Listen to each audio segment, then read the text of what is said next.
Let's give them a big pause. Okay. So today I'm gonna to let Cosmos speak first. So I will introduce Shelly to introduce her team to give us a speech. Okay. So please come up, Shelly. Okay. Yeah, you change it. OK， 嗨，大家好。不好意思，我其实中文不是很好，我在美国出生的，所以很高兴可以见到你们。其实我们本来没有要来台湾，我们在上海 for a conference， 后来我就跟我的 team 讲说，我们应该把我们的 sort of the blockchain space and the ecosystem, we should bring it back to Taiwan and also educate developers. And hello. Hi. Oh wow. Okay.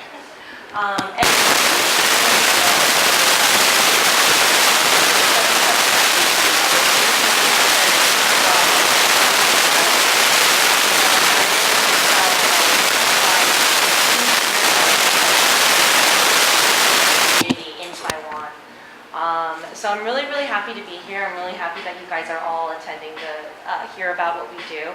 I do want to mention that we brought you guys shirts and everything, so please help yourself after the event's over. I wear it now. See? I know it looks good. 好不好看？大家很帅哦。对啊，是我很帅，不是你。哦，是。想一下。Okay. So yeah, so I wanted to get a good sense of the crowd here. How many of you guys are developers? Yes, we have a lot of developers here. We are hiring. I just want to let you guys know that. So let me know later. We'll talk to get Jim here. Thank you guys so much for organizing the event for us. I messaged a lot of people in Taiwan because I have no idea what the blockchain space is like here. And so June and Will really helped us out and gave us a spot here to speak to you guys today. Without further ado, I'd like to introduce Christine, Chiang Unchained, and she's head of communications. Oh, I run operations and events. And Adrian here is head of partnerships and our core developer. And Christine will be going over sort of the solid overview. So if you're actually not that familiar as a developer, she's going to go ahead and give you guys a good high-level overview on how Cosmos SDK and how Tendermint Core works, and how it provides tools and solutions for interoperability. Adrian will then dive deeper on how the Cosmos SDK works. So if it's a little bit too technical, don't worry. He's always going to be here to ask questions later. But hopefully everything will be okay. We're okay. We're good. We're good. We're good. Sweet. Yeah. Go back. There you go, yes. All right, Chiang Unchained. 谢谢。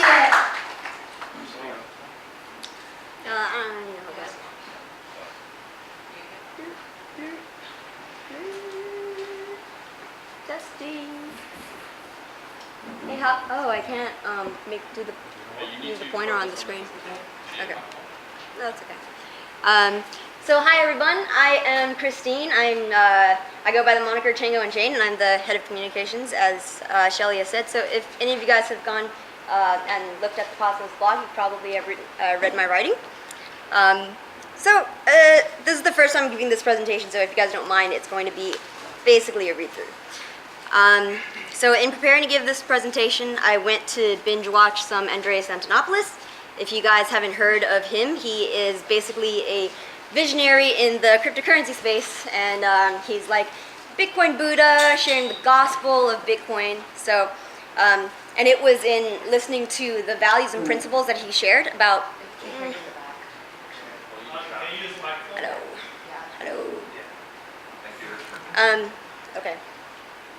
So it was in sharing the values and principles that that he shared about Bitcoin that got me into this whole cryptocurrency movement.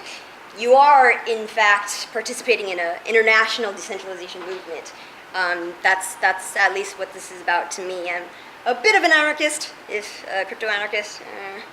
So I want to lead this talk by quoting Andreas. He made some really good points that I think draws a lot of parallels to the mission and vision of Cosmos about changing our mindsets when we think about being tribalistic or maximalistic towards any single project, because that's the essence of not what Cosmos is about. So, oops.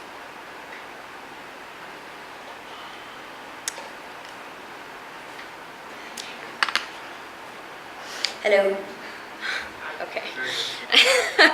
Okay, so Andreas says, and I quote, he says, "The idea of having only one world currency is a bit of a throwback to the current currency system. We've grown up with a system of currency where all currencies are backed by nation states. So these currencies represent flags. The world is a big chessboard and currencies are pawns fighting in this big geopolitical battle. And the dollar wins if the ruble fails. So it's country versus country. In that environment, it's natural to think that currency as a system is a winner-takes-all game, or a zero-sum game. And the only way that one currency wins is by another currency losing. And that's a world in which you cut off your nose to spite your face. What if instead, all along, money was simply a form of language? What if we understood that money was a way for us to communicate value to each other? And as a language, there will never be one that wins. There will always be a variety. The bottom line is, languages adapt to their local environment. There isn't one language that wins, and in fact, if you speak 3 or 4 languages, you're better off than if you speak one. So, in fact, having a variety is what gives you greater value. So what if money worked that way? Building on that thought, Cosmos envisions a world with many chains, thousands of blockchains, in fact. I don't see a world where there's just one blockchain to rule them all. The internet is not made up of just one website that dominates over every other website. So today, you see a lot of ERC20s and ERC721 tokens. You see thousands of them, in fact. But I posit that in the coming years, you're going to see thousands of blockchains being built, running highly specific state machines, doing a single thing very well. So, in fact, I think there's going to be very few general purpose blockchains like Ethereum in the future. There's going to be a lot of application-specific blockchains in the future. And that necessarily is a good thing. So before Cosmos, we had very limited choices if you are a decentralized application developer. You could see that Bitcoin is a monolithic code base, and your only choice in the first generation of blockchain apps was to fork the Bitcoin code base. So early forks of Bitcoin, like Litecoin and Zcash, had very limited additional functionality, but had very high upstream maintenance requirements. So very high upside, very little, very high downside, very little upside. Yet Bitcoin maximalists call every innovation that isn't building on top of Bitcoin a scam. And this mindset brings us back to the mindset found in traditional currency systems. One currency, one chain to rule them all. And this is a zero-sum mindset. Then, with the second generation of blockchain development tools, there was Ethereum and the implementation of the concept of a smart contract, which was first introduced by Nick Szabo. And the idea that Vitalik and Gavin had, this concept that a bunch of developers, high-level developers, are going to want to build decentralized apps, and that they're going to want to launch tokens. So came the ERC standards, and that idea was indeed validated by the market, as you've seen with the Cambrian explosion of dApps last year in 2017 at peak hype. However, while Ethereum's solution of a global virtual machine to host every single decentralized app on its blockchain is indeed an innovation building on top of Bitcoin, the infrastructure in its current form proved difficult for practical usability and scalability of large-scale decentralized apps. So having foreseen these blockchain scalability issues back in 2014, Jay Kwan and Ethan Buckman were devising their own solution to address the demand of application developers who wanted to build decentralized apps and launch their own tokens. So the solution that they created as foundation for what is to come in the third generation of blockchain apps. So you are currently at the very beginning of witnessing the third generation of blockchain apps come to be. So Cosmos introduces the Cosmos SDK. This is for blockchain app developers to operate their own sovereign blockchains, run and governed by their own validators. And if you want to use shared security later, you can. The bet is that the market of developers would demand more control over what happens on their dApps, how and who governs their dApps, and simultaneously dApp developers want security above all. So this value proposition addresses a different utility than the utility that a hosted public blockchain like Ethereum provides. So I get asked this question a lot. The question is Cosmos trying to eat Ethereum's lunch? That is not the goal, and that is actually antithetical to the decentralization ethos and the idea of one chain, one token, one winning currency, the #1 spot on CoinMarketCap is understandably the naturally occurring thought that comes with the one chain to rule them all mindset. Arguably a lot of projects are trying to achieve, but that's not the goal of Cosmos. The goal of Cosmos is to provide an open protocol through which value is communicated. What happened in the 80s and 90s during the early days of the internet, when people were starting to realize that you could get computers to talk to each other, is this incredible flow of information could start happening. So the internet led to opening the floodgates of free and open information, whereas before information was privileged and cryptography was considered a weapon of war. So what if we enable to build their own tokens of value, give them the ability to create their own blockchains, and give them the building blocks to easily create highways to other blockchains? So that's what happened with the advent of cryptocurrency. So we now have a way in which we could transfer value. That's the value proposition of crypto. So what if a world of thousands of blockchains could exist and communicate value with each other in a trustless and secure way? That is the big what if that Cosmos technology is attempting to solve. What we've built is a protocol. What we've built is a protocol, a communication highway, through which all chains can use to speak to one another. The highway is called IBC for inter-blockchain communication, and you could think of IBC as the bridge by which all value can be communicated cross-chain. And that is what we mean by interoperability. It has to be cross-chain interoperability, not same-chain smart contract interoperability. Cross-chain dynamic token transfers, not atomic swaps. So what happens if we continue on this model of one chain to rule them all, or one Bitcoin or one Ethereum chain to be the winning chain, then we're reverting back to the old mindset. We're delivering a new set of currency controllers and replacing the old set of central bankers with the core devs and the miners of each decentralized network without fundamentally changing the architecture. So if you look at what Cosmos is proposing, this internet of blockchains, you could envision a universe of peer-to-peer networks, mesh networks, relayers, bunch of chains running custom consensus tailor-made for their application-specific needs. If you look closely at how the Cosmos stack re-architects the old model, you'll realize that this is the vision driving the internet of blockchains. What Cosmos provides is a pre-built blockchain framework which you could sort of stack on top of one another, or compose in puzzle pieces. So one of the puzzle pieces is Tendermint. This is our consensus and networking protocol in a box. So application developers don't need to go that low level and build this from scratch if they wanted to build a blockchain. So what Cosmos provides is this SDK. We give you least authority access. That means that each module is sandboxed. So something like the DAO would be less likely to occur. We call this object capability model or least authority model. And this stack is totally abstracted from one another in that you could swap out these consensus algorithm if you choose. You don't need to use Tendermint if you don't want. So it's just an SDK. And if you want your blockchain to be interoperable, you just plug in IBC.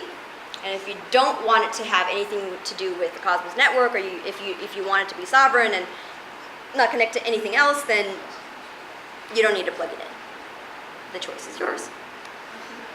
What it ultimately boils down to is choice. So this technology gives people choice. The SDK is a general purpose framework and it offers an alternative, not competing solution to Solidity smart contracts. So smart contracts have their own benefits that a segment of dApp developers may desire that the SDK doesn't provide. And conversely, the SDK provides benefits that Solidity smart contracts may not necessarily provide. So maybe you don't want to build a CryptoKitty app, maybe you don't want to build a payment application, maybe you want to build a decentralized video streaming service. That means you require heavy computational load, and you basically need your application-specific blockchain, a dedicated blockchain running just this specific application. That's where the SDK comes in. So if you don't want to worry about bootstrapping your network security, you can choose something called shared security. Shared security would be a module as well that you don't see in this core set of modules, but it's coming down our roadmap in the future.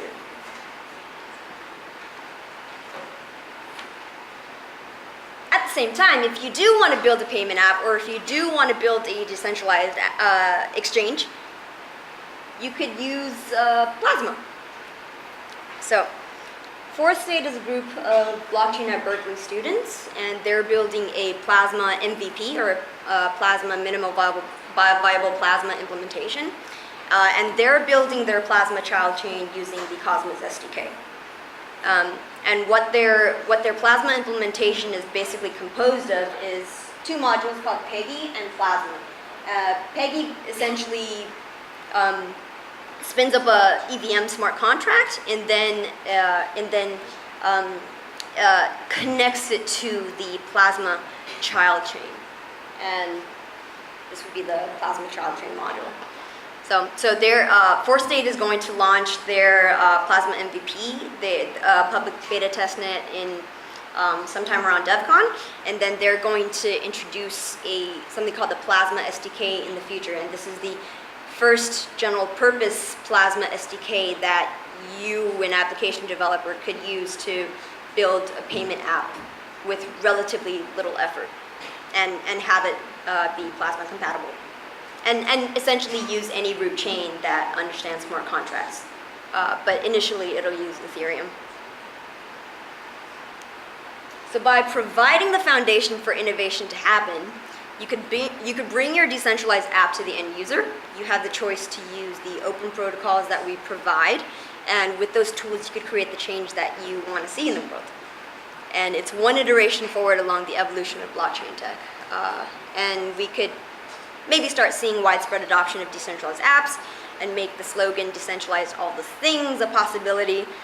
It's all about iterative improvement, not zero sum. So other projects will inevitably spring up that builds on and replaces innovations that we've just discussed here. Nothing is stagnant, and incumbents come and go. And the only constant in evolution is that nothing maintains the status quo, and everything changes and evolves. So, to me, as long as any blockchain project is able to maintain its fundamental principles, helps lead mankind to societal change, and helps people to free themselves, then that indicates that we've succeeded with the tech that we built. So, your tool set for societal change is here. It's ready for you to build on, and we leave it up to your creative genius to create the things that you want to see in the world. So, what will you build? Hashtag. Thanks, I'm Chiang. You can find me on Twitter. And next is Adrian Brink. He's a Cosmos developer, and he will show you how to build a module on the SDK.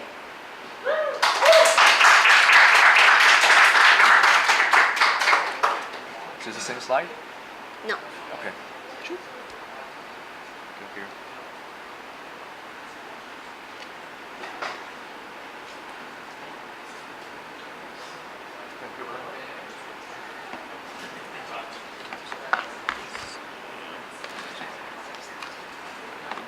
Do you need a pop-up? Yes, maybe actually.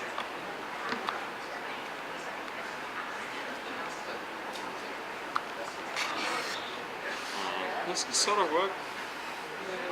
This works automatically. Amazing. Oh. System.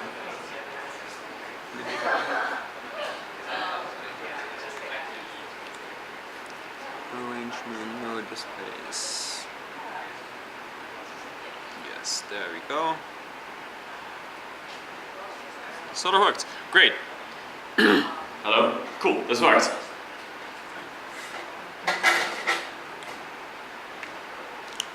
Since you're on camera, I'm trying not to move too much. Yeah, hello guys, I'm Adrian. Essentially my role is to write a little bit of code and travel around and tell people about the code. So who here has written like an Ethereum smart contract? That's actually like a fairly decent, like 20 people. Who here, has anyone heard or played around with the Cosmos SDK before? It's like far-fetched, but maybe. Okay, no one. Okay, cool. So today I will briefly tell you about how to build your dApps with the Cosmos SDK instead of trying to fit very complex state machines into something like Solidity, which Solidity has major use cases. The problem is that those use cases are contracts, right? Like smart contracts. Not something that has to have on-chain settlement. Like a DEX is not a great use case to be built in Solidity, simply due to the constraints that the EVM comes with. If you want extremely high transaction throughput, you need something that works at a much lower level than the EVM. And so this is sort of where the SDK fits in. Actually, wait. Yes, this is actually correct. Okay. Actually, 1 second. This isn't yet displaying fully correctly. Look at this.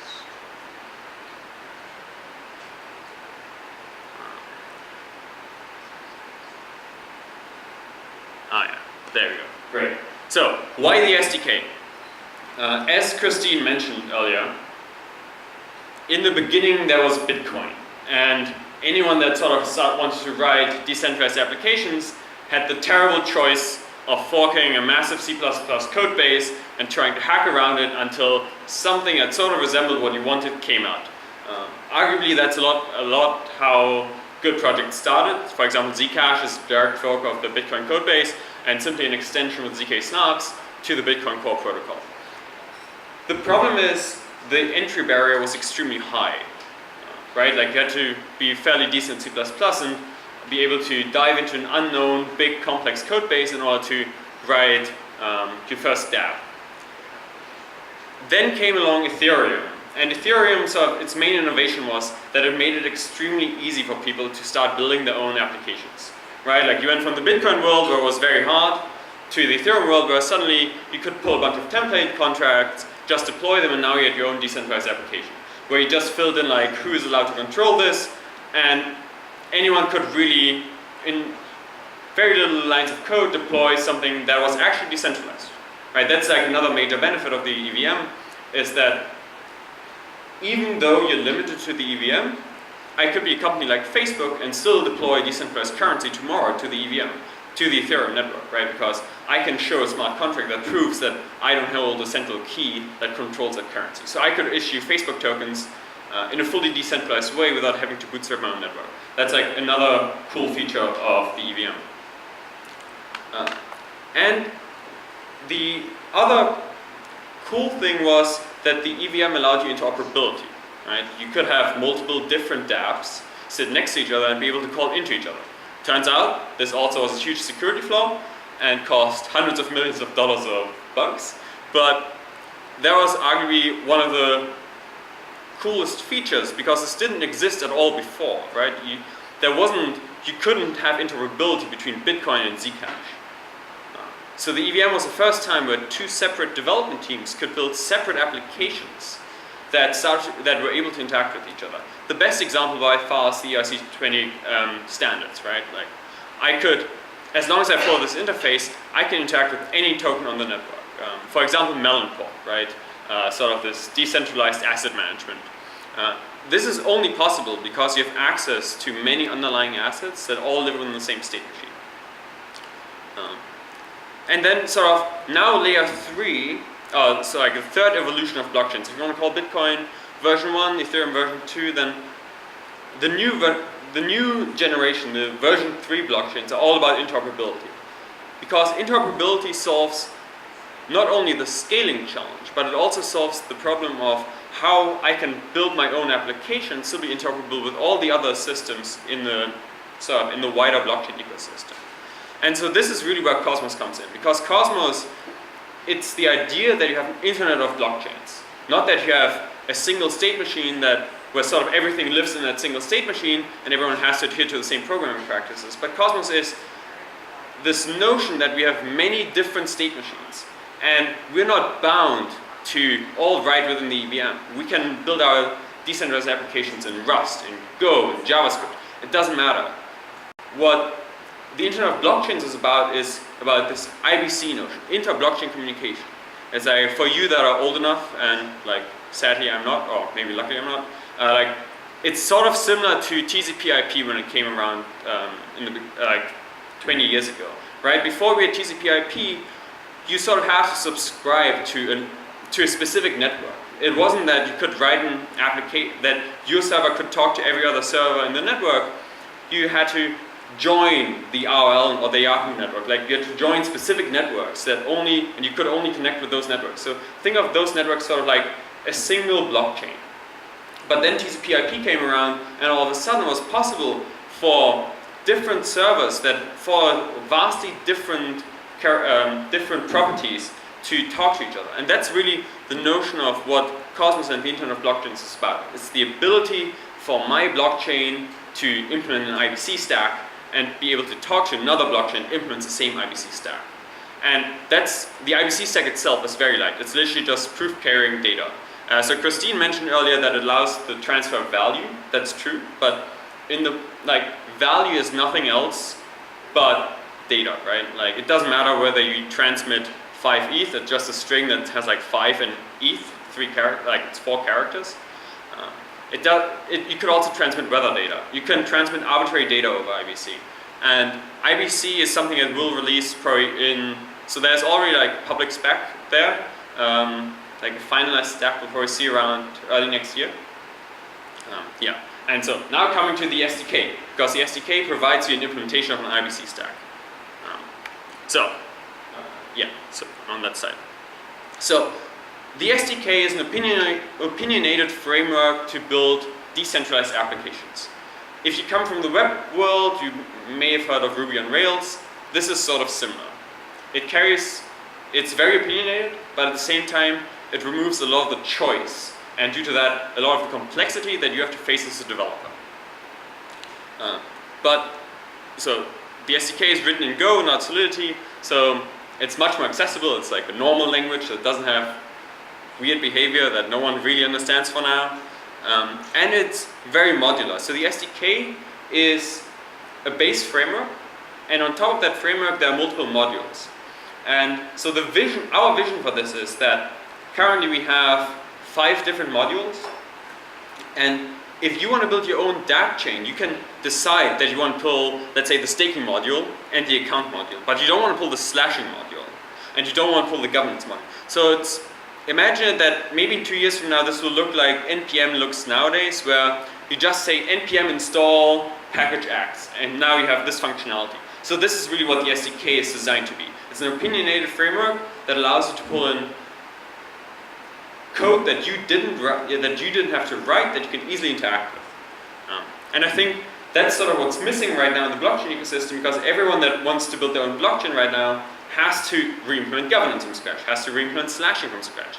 And a lot of these things are very fundamental, and I think we'll converge on a bunch of standards around these, where there will be 5 different ways to do staking, and this covers 99% of the use cases, so that if I'm coming along in a year or 2, and I just want to release, let's say, decentralized video streaming, I don't have to worry about building my own staking modules. I just say which one of these 5 staking modules is like the perfect fit for me. Cool, npm install, like SDK install, I guess. SDK install staking 1, and now you have a staking module. And now it's a bunch of logic you don't have to write and you don't have to maintain yourself anymore. The cool thing though is that while it's very opinionated, so it may not fit every use case, arguably there will be use cases that don't need an SDK. The cool thing is you can use small components of the SDK, and I will present you some of the components later on. For example, like a very efficient Merkle tree that you can use even outside of the SDK. So think of everything I'm telling you. I'm not telling you what to do, I'm giving you choices. So think of this as choices, and you can either decide to pick them, you can decide not to pick them, you can pick some of them, you can pick all of them. It's like totally up to you, depending on what fits your use case best. This is really the notion that we operated with. We didn't want to prescribe to people how they, because it's very hard to sort of estimate how everyone in the world will want to build their dApp chains. So instead we focus on this extreme modularity so that everyone can pick what works for them. Okay, and with this notion, I will jump into the first component of the SDK. So it's a key value store. Right? So what are blockchains? Blockchains, at a very fundamental level, are nothing but distributed key value stores that have a verifiable update function, right? It's like you have a key value store, like this account earns this much money, this account has this sort of code associated to it, and this is the way I update it. That's really what a blockchain is. It's a very fancy key value store. And the key value stores have an important function in the blockchain, right?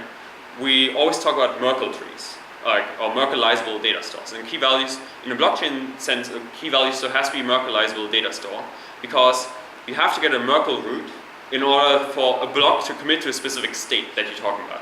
So that I can prove that a state transition from A to B happened and the state at A was this Merkle root and it commits to the entire underlying database. So that's why the KV store is a key value store. It's backed by LevelDB, which is like a very popular traditional key value store. But it, on top of that, sits an IVL tree, which is a Merkle tree, which allows you to get a Merkle root that commits to the entire underlying state. Right. Okay, with that, let's jump into this. So this is our key value store. And this is probably one of the coolest components of the SDK if you take it in isolation. Because this can be reused by many applications, whether you want to use the SDK or not. This is just an extremely efficient, Merkleizable key value store. And you can import this without any other dependency on the code. The difference, so for example, in Ethereum, you have something called the Patricia tree, the Patricia trie. The Patricia trie makes different trade-offs, and this one is backed instead by an IVL plus tree. An IVL plus tree is essentially an auto-balancing binary tree. So in Ethereum you have this problem where you have to hash the keys before you insert them, because otherwise I could insert keys in order to create a very left-leaning, a tree which is heavy to one side, because it's not auto-balancing Patricia tree. So the IVL plus tree is auto-balancing, which means we don't have to hash them, which lets us have these two things. Probably the coolest feature of an IVL tree, which is we can have iterators, which, as it turns out, are very useful to build a lot of applications. Like, it's a useful feature to be able to iterate over all the existing accounts, or all the. Oh, and the cool thing here is you can iterate over sub-ranges, so you don't have to iterate over all accounts. You can iterate over all accounts that start with the prefix A. So you can actually do very cool things where we can keep track of all the validators in the state, and then every time we need to update them, we can iterate over 100 values. We don't have to look them up one by one. Instead, we can just iterate over all the validators. Once you start building your own dApp chains and you're not building within the EVM anymore, this becomes an extremely useful feature, believe me. Oh yeah, and so the abstraction is also that this, if you use the KV store, this automatically comes with a LevelDB instance, so that it's backed up, it's written to disk. So it's like a very high-level abstraction that's extremely useful to most people. It gives you a Merkle tree that's very efficient because it implements a level of caching, that it also implements a database layer underneath, so that you don't have to worry about all these things. And yeah, so this is also another nice thing. You can nest multiple key value stores, so that you have one, let's say, LevelDB instance, and you want to have a top-level KV store, and every KV store is addressed by a key, and then that KV store can contain other KV stores, and so you can so you can build up your database layout that way.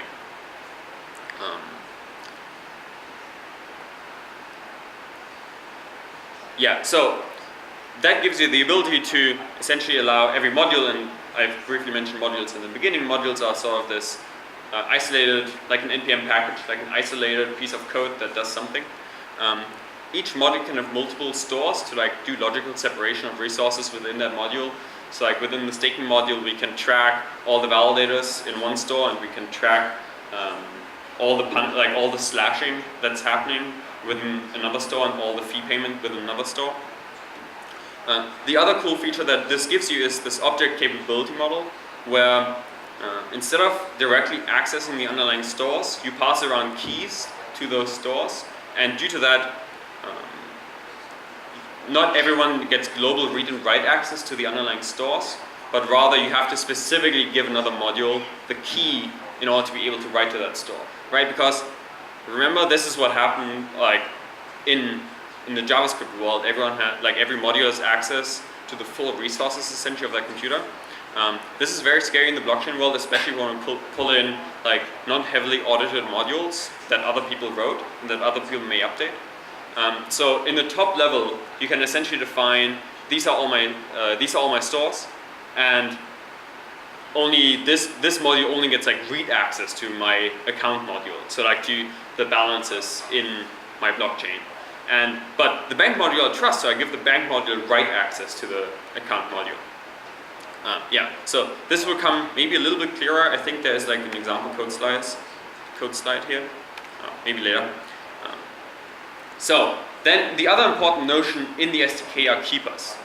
Keepers are sort of where your business logic lives. If you come from the Model V controller world, it's your controller. The keepers are really your controller. The keeper defines in which way you can interact with the underlying database or with the underlying Merkle store. And they describe, or in them you describe how transactions get processed. So the important thing about keepers is that they should keep all the modules' functionality in a stateless manner. So keepers themselves aren't objects that should carry state across transactions.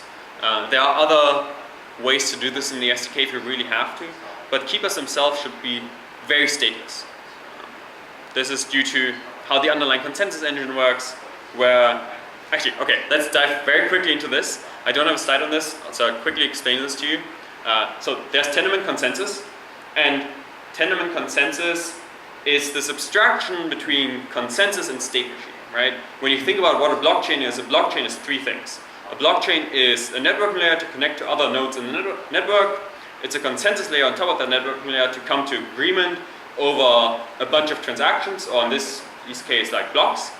And then the top level is, or the third level is the state machine. How do you execute the transactions that you came to agreement over in the state machine, in the consensus layer? And so tenement consensus, or tenement core, which is our implementation of tenement consensus, does the peer-to-peer networking and the consensus layer. And then on top of this sits this abstraction called ABCI. It's Application Blockchain Interface. And it describes, I think, 7 or 8 message types that get passed from the consensus layer into the state machine layer. And 2 of those are check tags and deliver tags. So if I'm a full node, and one of you sends me a new transaction that you want to submit to the global blockchain, I take it into my mempool and I say, I have to check whether this is correct. So the consensus engine will call check_tx on the state machine. And check_tx is essentially this like, does this transaction look sane? It's not, don't run the state transition, just like tell me, does this have a correct signature? Is this paying for fees? Just like a very simple, very inexpensive check. So like a sanity check to make sure you're not getting spammed. And then once check_tx comes back with, yes, this is a good transaction, my node, I as a full node will gossip this to everyone else in the global network. And then once we come to a new block, I now have a bunch of validated transactions in my mempool. And then if I'm the next proposer, I say give to the mempool, give me 1,000 transactions. Let's include them in a block. Cool, they're included in a block and they're all finalized. now I run on every single transaction in order deliver TX. And deliver TX goes to the state machine and says, here's a transaction, please decode that transaction, run the entire state transition function, and tell me what you get back. And then this is essentially how this works. So that's like slight digression on how the underlying consensus engine works. One of the coolest features that you get when you build on top of Tendermint consensus is that the state machine only sees final things, right? When you think about Ethereum or Bitcoin, if I'm building the state machine, I have to be able to handle reorgs. Reorgs are very annoying because I have to figure out how to keep a database layer that sort of allows me to do efficient reverts. With Tendermint consensus, the state machine never sees anything that's not finalized. The state machine only sees globally the network agreed that these will definitely be included in the blockchain. So once the state machine gets them, it's literally the task of run this one transaction, run the next transaction, run them. And you never have to deal with reorgs within the state machine. This simplifies your programming model a lot. So that's what you sort of want to look for, that if you want to build your own state machines, don't deal with consensus engines that don't provide you finality on the state machine level. Because otherwise you're increasing complexity. It's not impossible, but just more complex. Okay, sorry for the short digression. I hope this makes the next part a little bit clearer. So the keepers then deal with, so the reason why the keepers should be stateless is because the keepers get called on checkTX and deliverTX, so they shouldn't maintain any sort of state in between those calls. And the keepers contain the store keys to the underlying key value stores that that specific module needs. So every module should have one keeper. It contains a bunch of methods on how that module can change the state of the world. And it may also contain keepers from other modules. For example, right? Let's think about a staking module. If I want to build a notion of delegated proof of stake, of nominated proof of stake, or of bonded proof of stake, I need to have some module that tracks which consensus relevant public keys have assigned how much value to them. So right, I have a public key and I'm providing signatures over blocks, and people want to bond to me. So they should send transactions to the blockchain that sort of puts their money in escrow under my account, where I don't have control of them, but where the blockchain itself can access it and verifies that it's there, and secondly can slash it if I misbehave. So this staking module deals with that sort of complexity, where you track how much is delegated to my account. But at the same time, it needs to get that money from somewhere, or get those tokens from somewhere. And so normally, in our case, token balances are tracked in something called the banking module. Right? It's such an account module where this account owns this much, this account owns that much. And so in the case of the staking keeper, or the staking module, the staking keeper has a reference to the banking keeper, or to the banking module. So that if there's a staking transaction, the staking module can withdraw money from the banking module. So I have an account in the banking module, it says I have 100, and now I stake those 100 tokens. The staking module will see that transaction, remove the 100 in the banking module, so I don't have direct access to it anymore, and write it into the state of the staking module, where now it says my public key is staked with 100 tokens. So that's sort of why you give references to other modules to specific keepers. Okay, yeah, so these are just some examples of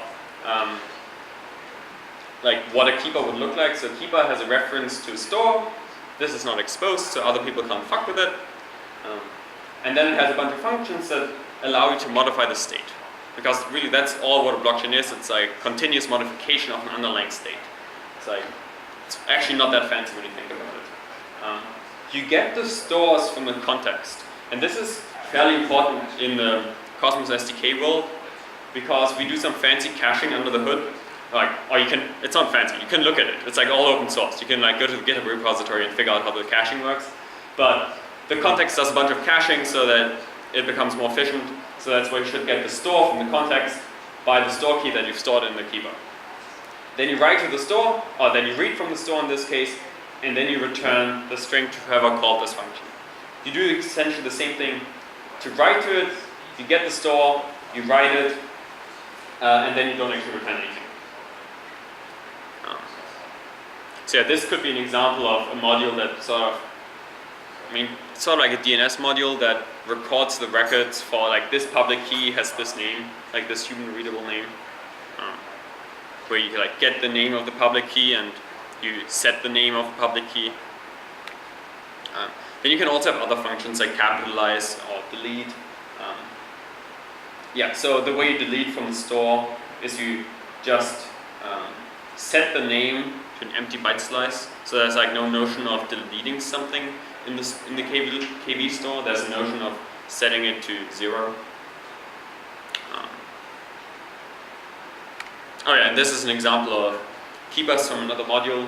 So here you have a coin keeper that, and in this case, right, you see how this makes sense? You have a name keeper that deals with purchasing and like registering names against public keys.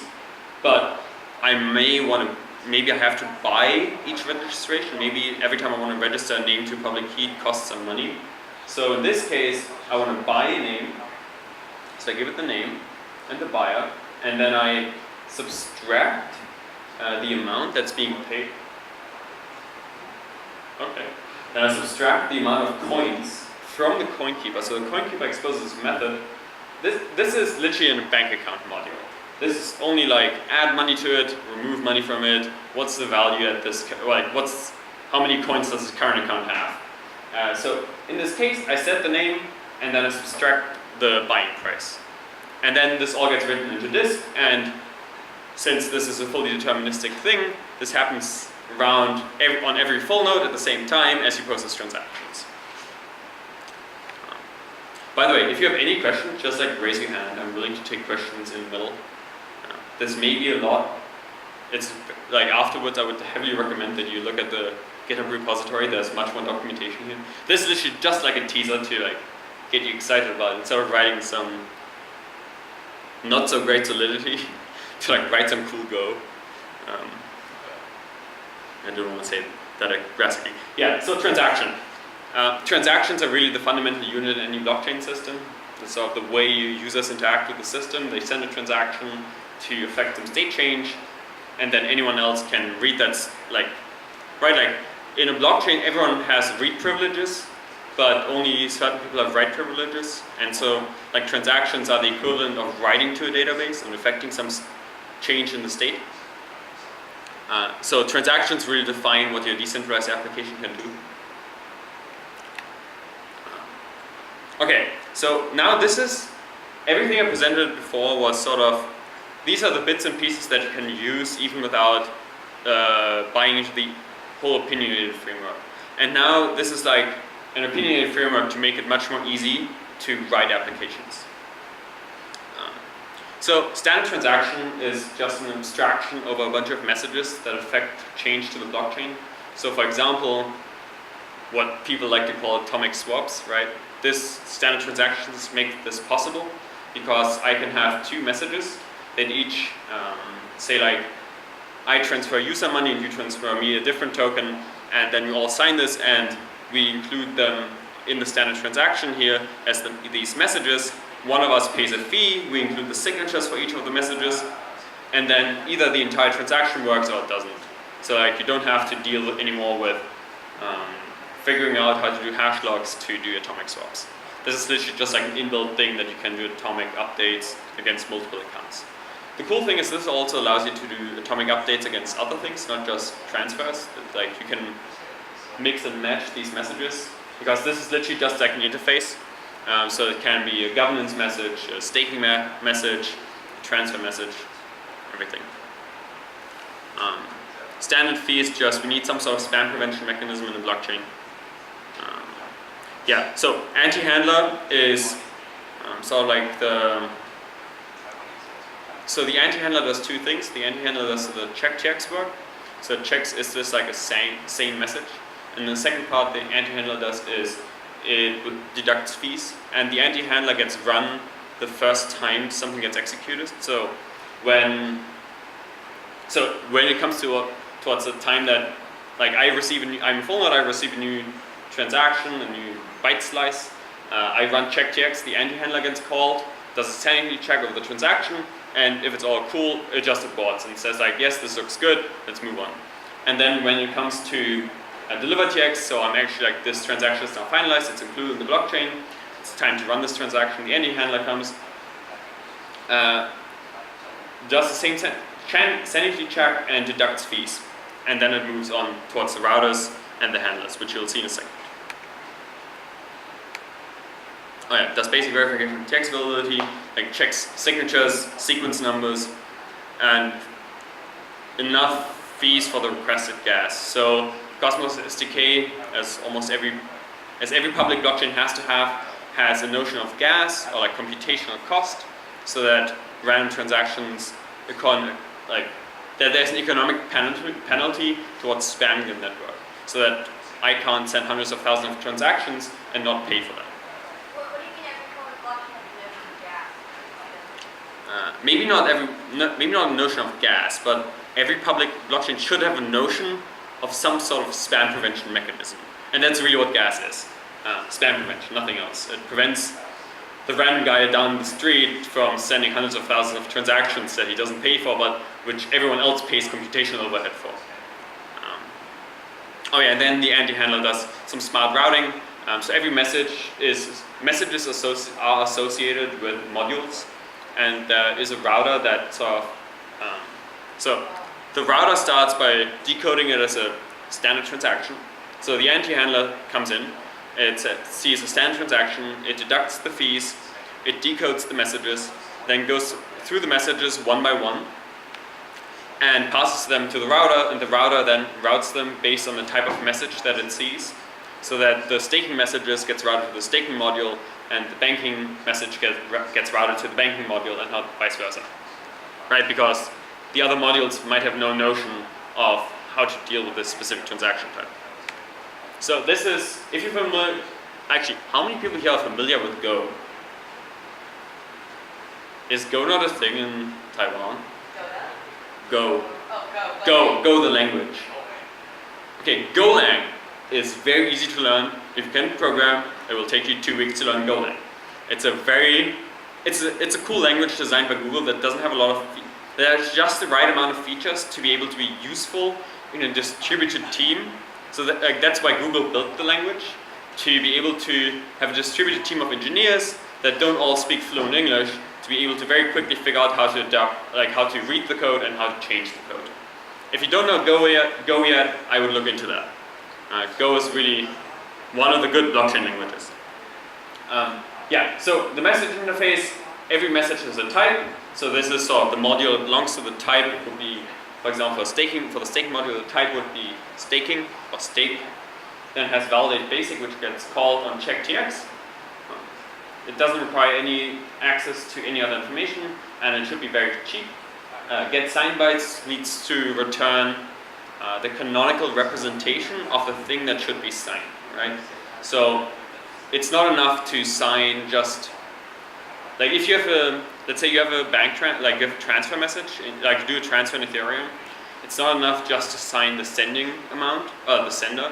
You also need to sign, you not only need to sign the account that you're sending from, and like the byte representation of that, but you also need to sign the amount that you're sending and the nonce to prevent replay attacks, and the transaction nonce and account nonce. And then get signers is everyone that has, it returns pub keys that of all the people that have to have a valid signature for this. The message has to have a number of valid signatures for it to be valid, right? Like there have to be, let's say there have to be 3 people that provide a signature with a private key, and get signer should return those 3 people. By the way, this is all very abstract. We have very condensed examples that are probably much easier to understand in the documentation. Yeah, so an example message is we have the message set name, we have a name, a value. So I can say name is Adrian Brink and the value is I've been in China for the last 3 weeks. And then an owner that is sort of who is sending that transaction. Type name service, get signed bytes, you get since we're signing over. So actually another cool feature that most blockchains don't do. So when you think about who here knows what a hardware wallet is? A hardware wallet, HSMs like the Nano Ledger S, Trezor, right? So there are cool things you can do with this. It'd be very safe if the ledger, Nano Ledger S, can itself decode the message and display the message, so that the Nano Ledger S sort of takes in a bunch of JSON, displays the JSON on the device, and then you sign that specific JSON. For example, the problem is if you have some sort of binary encoding that you're signing, and so then your host computer assembles this binary encoding and only sends the binary block to the ledger. The ledger doesn't have enough RAM most of the time to be able to handle decoding. So if your host gets compromised, your host can set a fake binary string plus fake values that are different than what's in the binary string, and then it shows you the correct values on the ledger. So you think you're sending from the right, you're sending to the right account, but in reality, the binary format that you're signing is something different. That's why we're doing all the signatures are done over JSON, because HSMs are very good at decoding JSON, so that the HSMs can actually display exactly what you're signing over, so that even if your host gets compromised, so if your computer gets compromised, someone can't trick you into sending to the wrong account, because the ledger can actually decode exactly what you're signing. It's a very obscure security feature, but it's very good to have, because otherwise ledgers buy you a little bit, but they don't secure you against host compromise. And yeah, it has to be installed in order to have canonical representations of JSON. Oh yeah, and yeah, validate basic, we just check that the owner isn't empty, because the owner field has to be set. We need to be sending this from some account, someone has to be keys. And then get signers, person that is supposed to sign, and you can't see this here, but this is the message owner has to sign the message in order for it to be valid.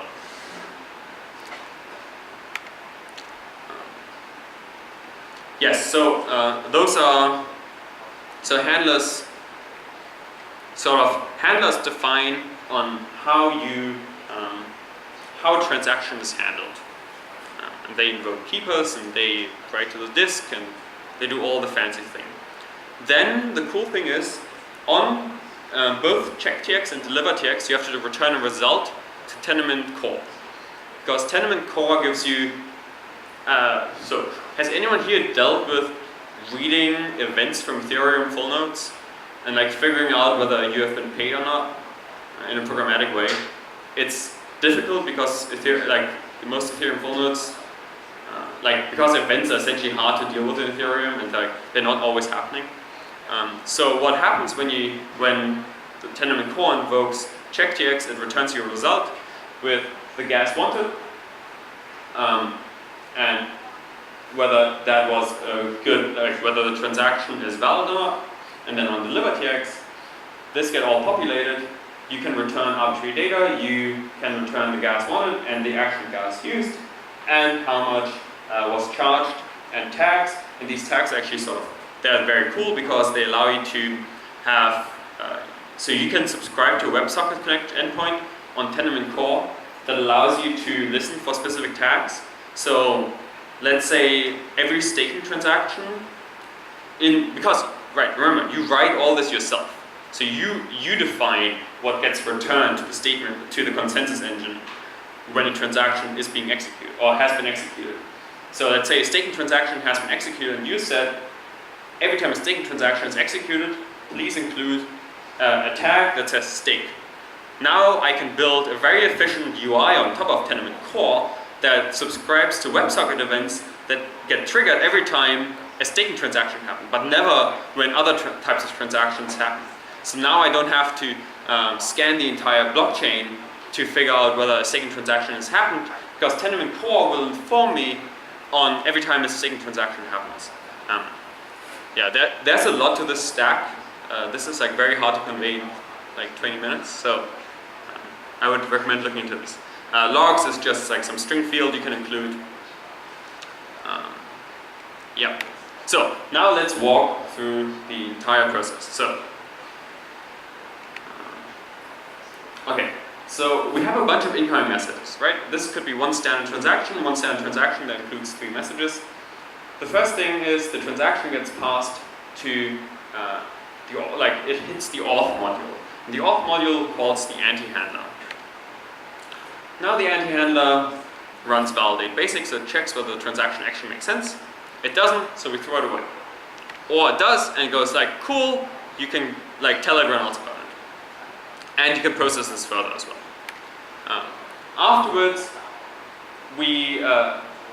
so this is sort of the router that takes a bunch of messages and routes them to the different modules. So now we have 3 messages. The router knows which module they have to be routed to. This is done by registering routes on the router per module. So you say, remember how I have the type, how every message includes a type, state.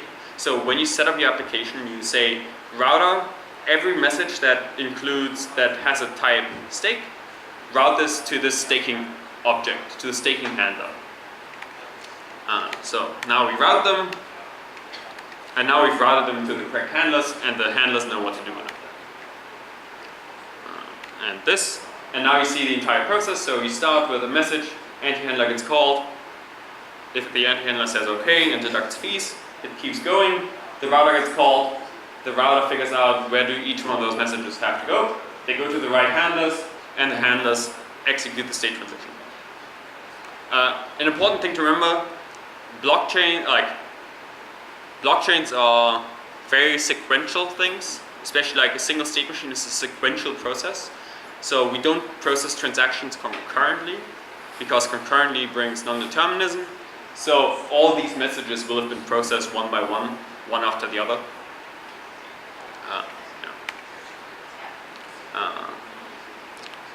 So this is another bit on modules. They're well constrained and easy to reason about business logic, defining apps functionality. And as I mentioned earlier, the cool thing is you can pull someone else's business logic. So you don't have to build everything yourself from scratch. The keepers are the core functionality, have getter and setters into the store, and most importantly, they expose this object capability model where they limit how much damage a malicious module could do. And then lastly, transactions define how users interact with your blockchain. So when you want to build your own decentralized application, think about it in terms of transactions. So what should users be able to do? Should users be able to stake? Should users be able to send coins to other people? Should users be able to sort of register names? The limit is your imagination in this. So the last important point that I want to stress again is this notion of IBC.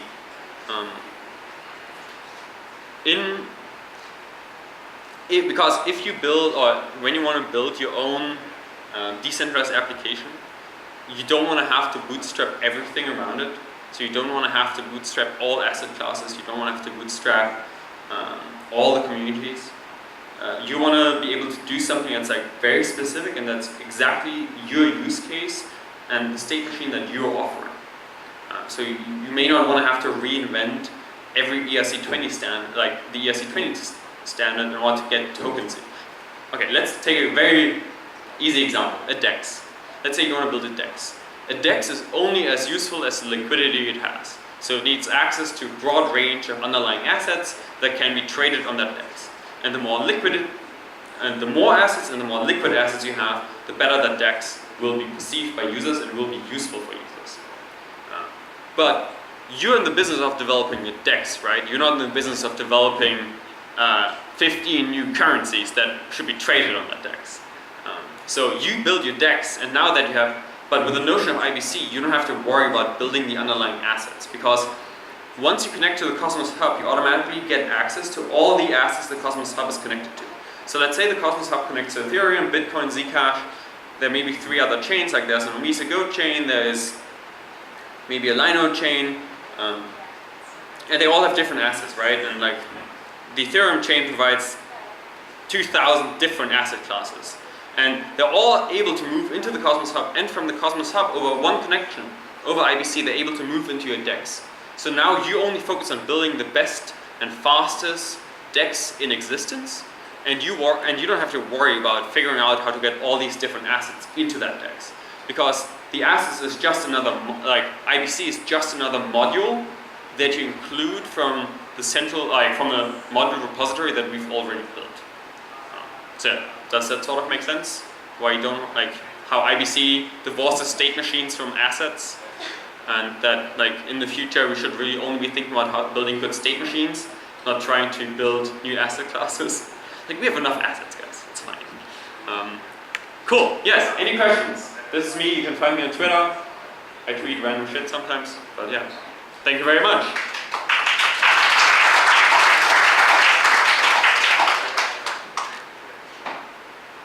Yes. Any questions? I'll be around later as well, otherwise. So are you guys going to have like a native cryptocurrency to work with it? It is, yes, but I wouldn't call it a native cryptocurrency. It is a staking token. So the Cosmos Hub is a proof of stake blockchain that needs a security function, and the security function is a staking token. Staking tokens are sort of like virtualized ASICs, and people put them out at stake, and if they fuck up, they lose them, and if they don't, they get some sort of inflation reward.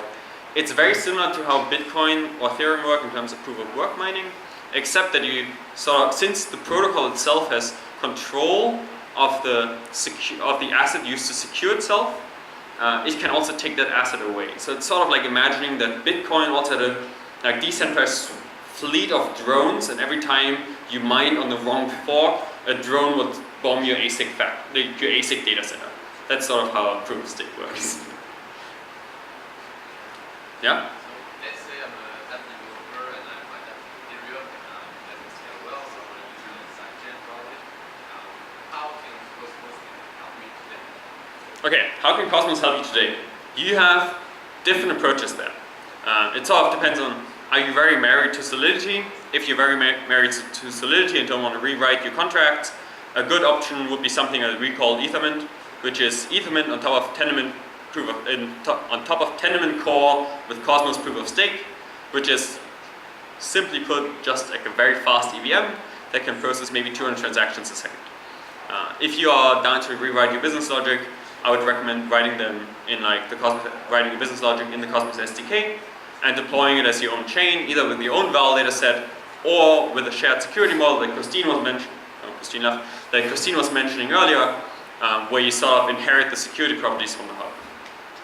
That means that I should be putting out sidechains. Yes. So you either build your own sidechain or you deploy your smart contracts to Ethermint.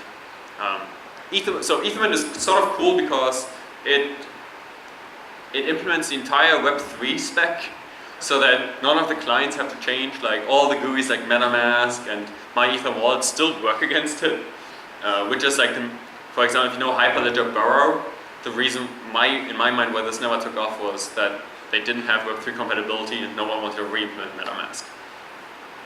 Yeah. Any other question? So the DAG chain is a Tenement chain. No. What was the question? The question was whether the dApp chain is a Tenement chain. Not yes and no, not necessarily. It's sort of up to you.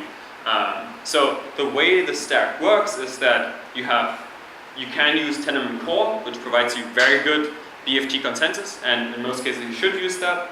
And on top of that, you write your state machine, but there's nothing stopping you from, and ideally you want to write the state machine using the Cosmos SDK, but there's nothing stopping you from using another consensus layer if you want.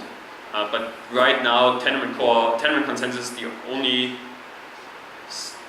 consensus layer that I know that supports ABCI, so you probably want to pick that. Any other questions? Cool. Well, I'll be around later, so if you have questions about anything, blockchain scaling, interoperability, Internet of Blockchains, just hit me up. Thank you very much.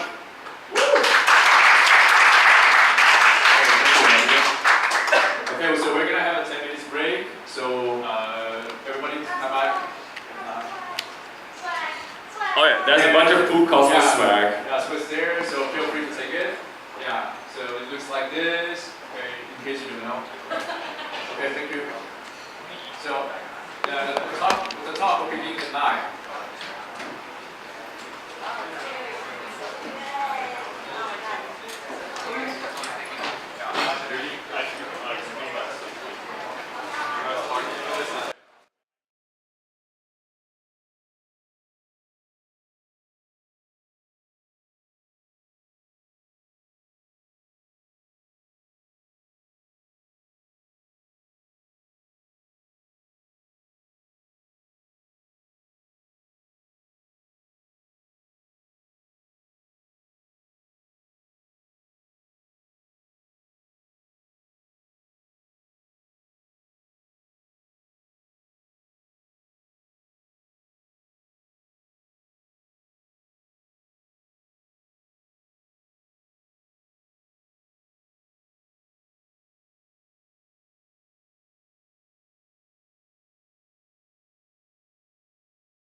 So where's the speaker? Where's the speaker? Okay, speaker's there. Kind of nervous. Okay. So our next topic is about, it's kind of really technical. It's about consensus across smart contracts. I'm pretty sure that everyone will feel more interested in this, right? It's more like worky or more nerdy, you know. Me too. I'm really interested in this topic as well. So I think I will give a mic to Jeff and Tina. Okay, let's give them a pause.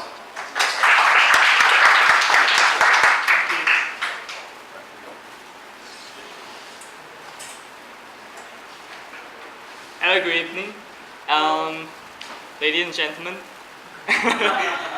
I'm Jeff and this is Tina. We are researcher from Hong Kong University of Technology and Science.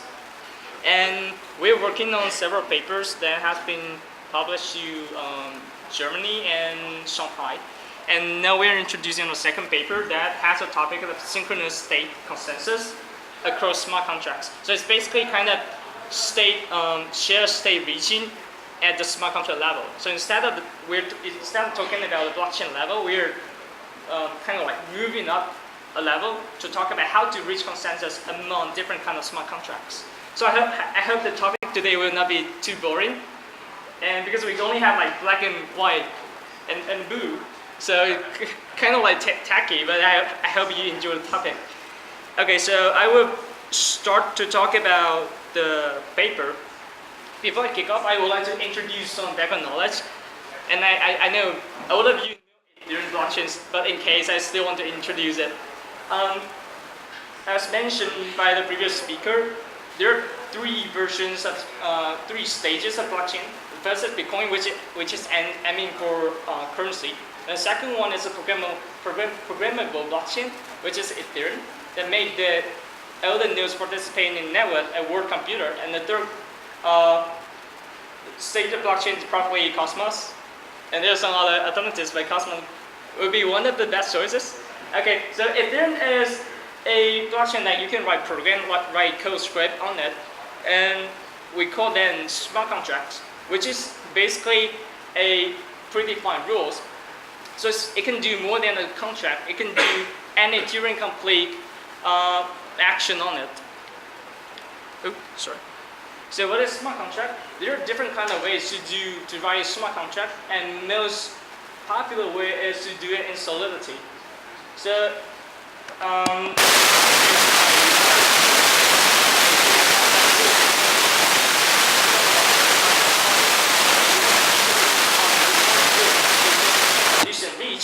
the cash flow or the cryptocurrency flow will automatically be executed like direct to your wallet or the other person's wallet, like that. And among all kinds of smart contracts, there is an interesting one, which is Oracle smart contract. Some of you might heard of it. Do anyone here know Oracle smart contract? Oracle. Okay, good. A 3 person. So Oracle smart contract is a smart contract that takes external information from the outside world to the blockchain space. So it's pretty difficult to like keep the data in the blockchain updated with the real world information. So Oracle smart contract stands as the I/O, like input output, to get external data and put it into the blockchain to be executed on some internal business logics. So we're gonna talk about it. And even though it benefits the blockchain system, but there are some problems of it. It's a dilemma. For example, when we are getting information from outside world, it's pretty difficult to say, okay, we just want to rely on one single source of information. Because what if this source is compromised? What if the node of input acts as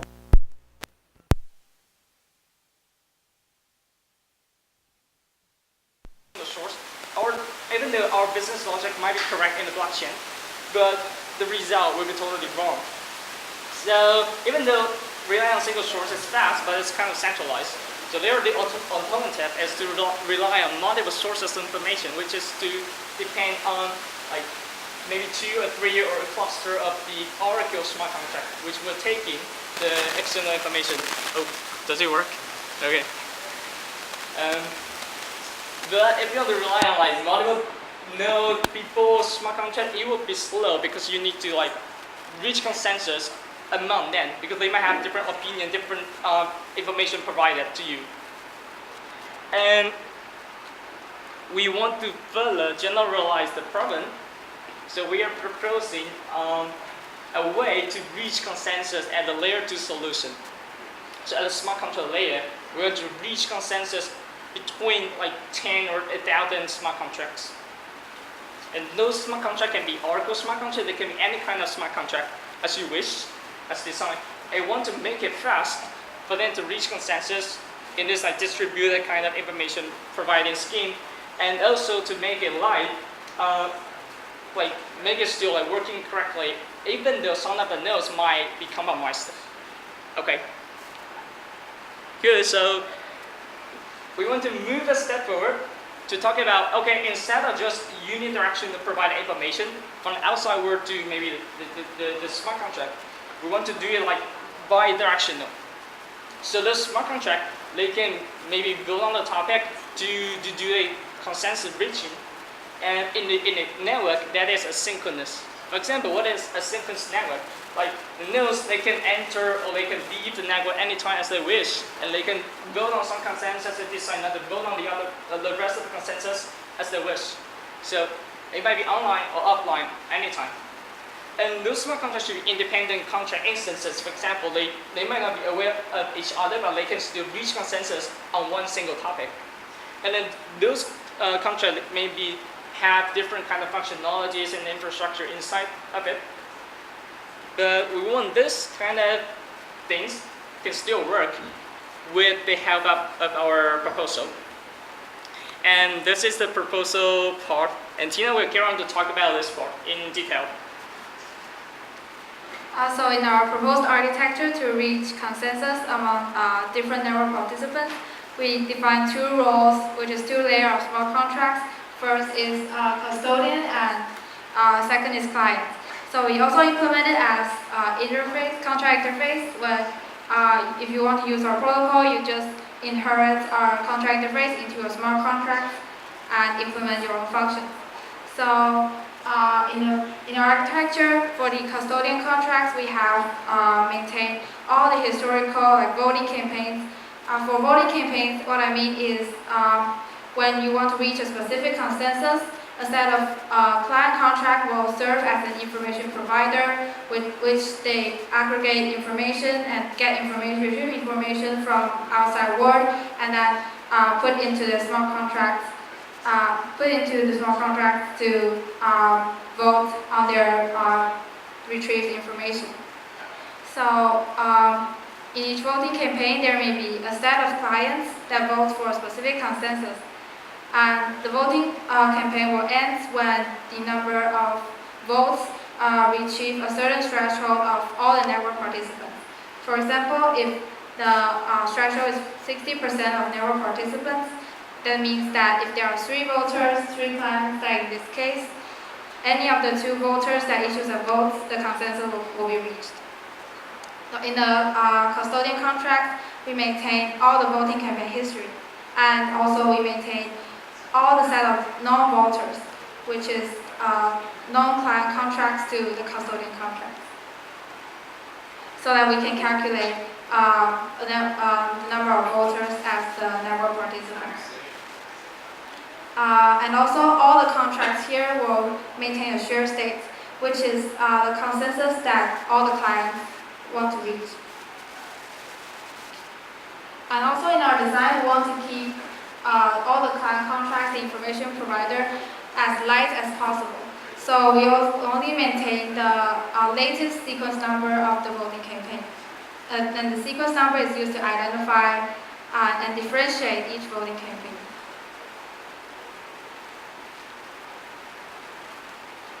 And in this graph, we demonstrate there are 3 types of consensus we can reach, and there are multiple client contracts. So for each consensus, we will have one custodian contract which serves as information aggregator, and it will collect votes from different client contracts and aggregate votes once the voting rates exceeds a certain threshold. So, in this example, there are 3 consensus we want to reach. So there are 3 custodian contracts, which is the darker nodes, the darker gray nodes here, and the white nodes is the client contract. So, for example, client contracts can choose to join different consensus. They can join one or more consensus, or they can choose not to join any consensus. For example, client A can join the 2 consensus, which is the red and the gray area. And for client B, he can also choose to join all of the consensus, which means that he will be the information provider for 3 different consensus he wants to reach. And for client C, he can also choose not to join any of the consensus and just perform query on each finalized consensus.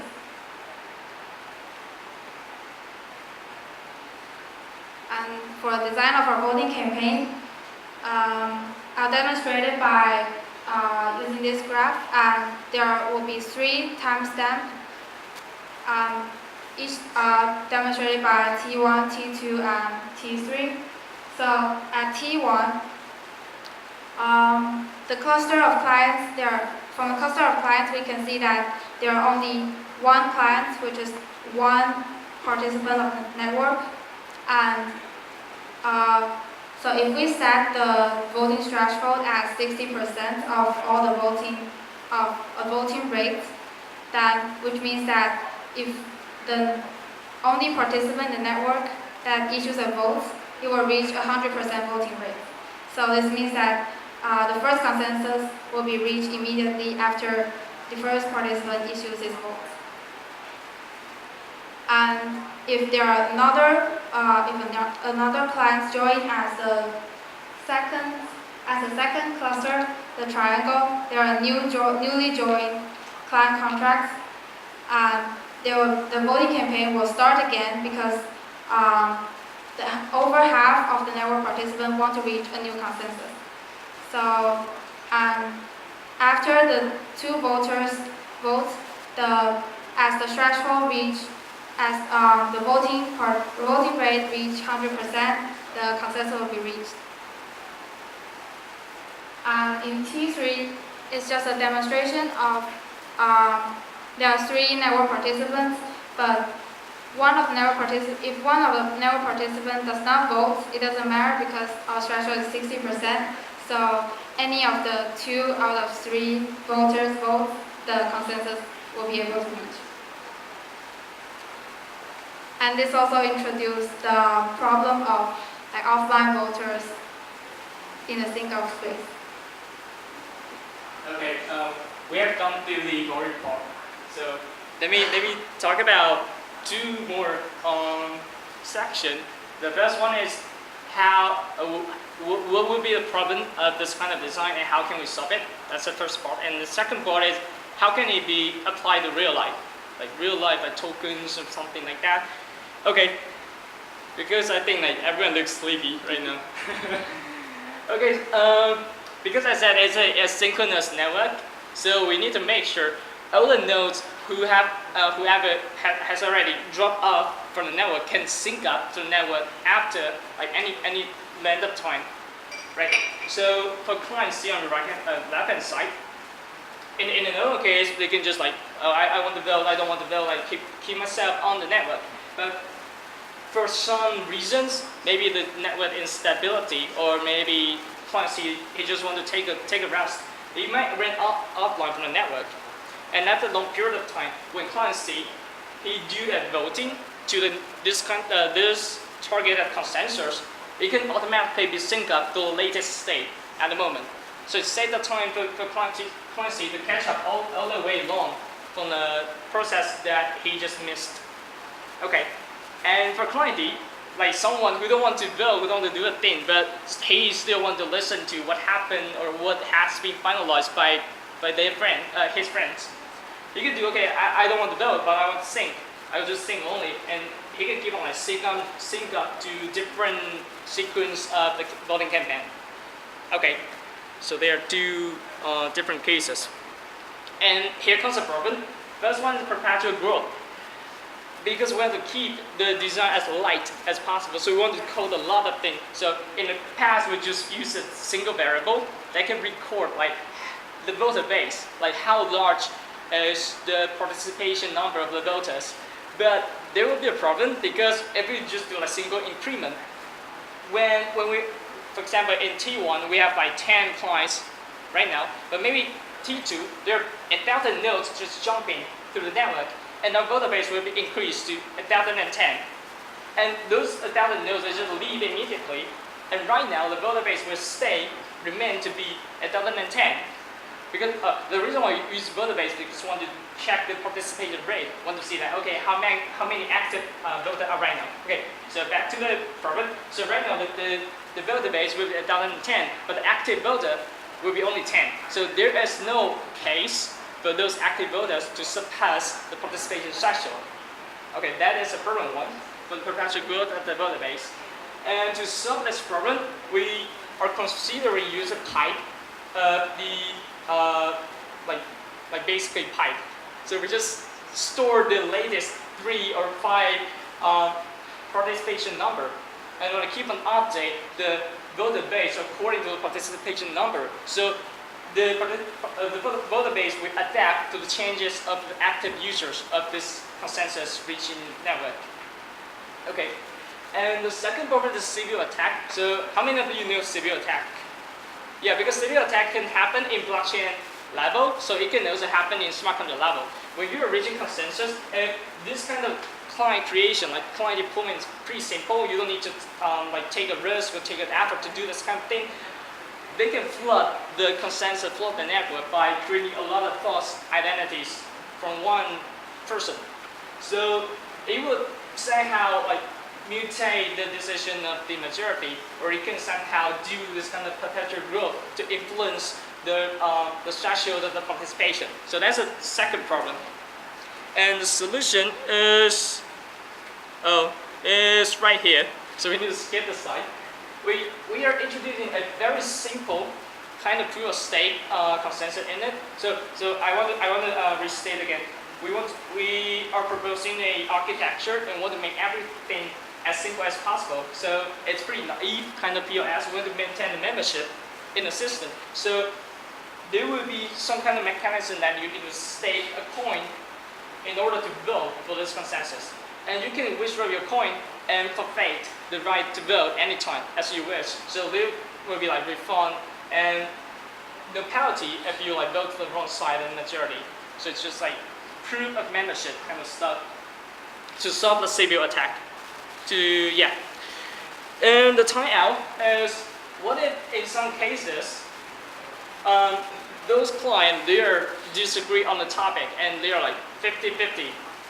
It's pretty difficult to move on. So we have a timeout mechanism. They want to maintain a liveness of the network. So it's a pretty naive timeout mechanism.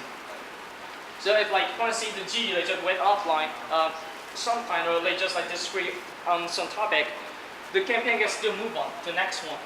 And as Tina has mentioned, this sequence number are not rendered. So this sequence number is basically generated by the previous one sequence number hashed with the finalized answer. So I want to repeat again. If we only look at the last sequence number, we can basically know what happened all the way in the past. It's kind of like digest of history. Okay. And more than that, I want to add in some cool stuff. For example, it's very difficult for you to remember the address of the custodian contract that you want to reach consensus on, right? So, for example, I just want to join a consensus reaching party, maybe in GitHub, and someone tell me, okay, you need to input this kind of low address. It will be pretty hard for me. So we want to do like name to address mapping kind of stuff, and it can be just a smart contract on the network. So it's pretty similar to ENS or DNS kind of stuff, just a naive implementation of the name to address mapping. Okay, and the last thing is there are two types of token. One is ERC20, which is an indifferent token. So basically, if you got like you receive 10 more tokens, is basically your account add 10 more tokens. So all the tokens, they are like totally the same. We only focus on the number. And there is a second type of token, which is non-fungible token, which is NFT. And there is a protocol called ERC-721 and very famous collectible game, CryptoKitties. So they make different token, unique and different by each other. And the way they do it is to create a struct instance in a token smart contract and like in a single core token smart contract. And we are hoping that our proposal can kind of improve in this kind of token design by tokenize a smart contract.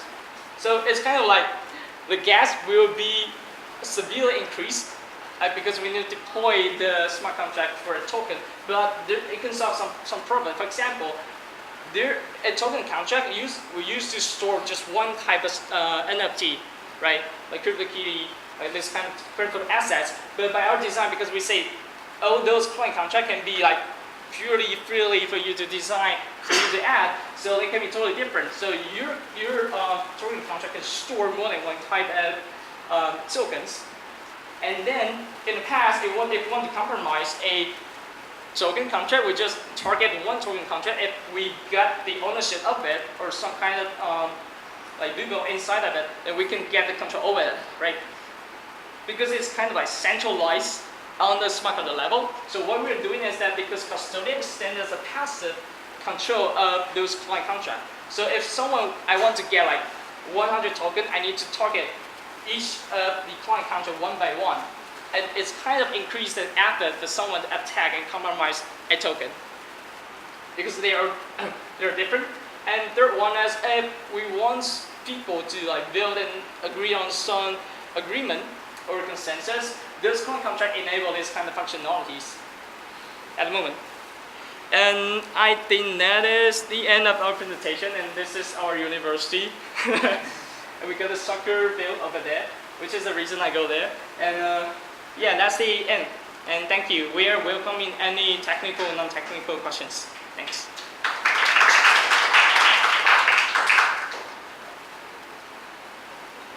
Do we have any questions? Okay. Yeah.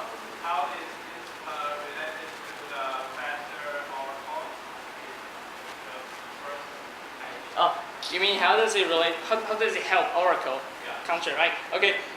So Oracle contract is I/O that can take in external information and bring it into blockchain, right? So for Oracle, there's a dilemma called the Oracle problem, which is, are we going to rely on one single Oracle or are we going to rely on multiple Oracles? And if we do like one single Oracle, it will be fast, but centralized. And centralized might be not safety, right? And if we rely on multiple instance of Oracles, then it would be slow because we need to like, okay, tell me your answer to me your answers, and we need to agree on a finalized answers. So we're thinking about, okay, we make each one of our contract a client contract, so they can use this kind of consensus reaching mechanism to reach consensus. Yeah. Does it solve your problem? Yeah. You think it doesn't help, right? Okay. Yeah. So it's a single source or multi-source? Multiple. Multiple. Oh, it's multiple. Yeah. Thank you. No problem.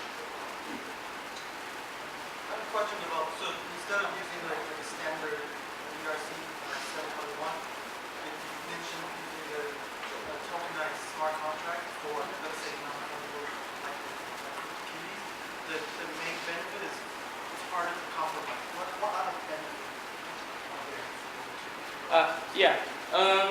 How to compromise is one of the benefits, like you said, and we're suggesting other kind of benefits. For example, in a NFT token, NFT smart contract token, all the NFT, because they are defined and like predefined structure in the smart contract token, the function is fixed. The thing they can do is fixed, and it's pretty limited. So we're doing like, okay, we want to, like for example, we want to add in tokens from time to time. We're adding different kind of token, they maybe can interact with each other. They maybe can do something that we didn't think about in the past. So by the custodian contract, we can keep on adding client contract. They have different features like that. Yeah. But then, how? Let's say, but then there's no standard. Oh yeah. The client contract want to make it light. So the standard will be just the compatible interface that we have designed. So if you like implement this interface, then you're pretty okay. You're all fine. Yeah. And we're like, we did propose a ERC A60, but that was like half a year ago, so it's pretty naive. So don't check it. ERC A60, and yeah, we are still like migrating. From time to time to think about how can we make it better. Yeah.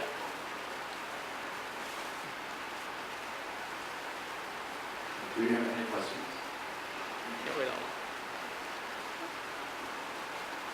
Okay, so thanks to Jeff and Tina. So I think that's the end of the meetup today. All right. Thank you. Thank you. Thank you. Okay, so in case anyone has any further questions or want to talk to some of the speakers that are in here, so please feel free to come over and talk. Okay. So I think this place will be closed like 10. Okay.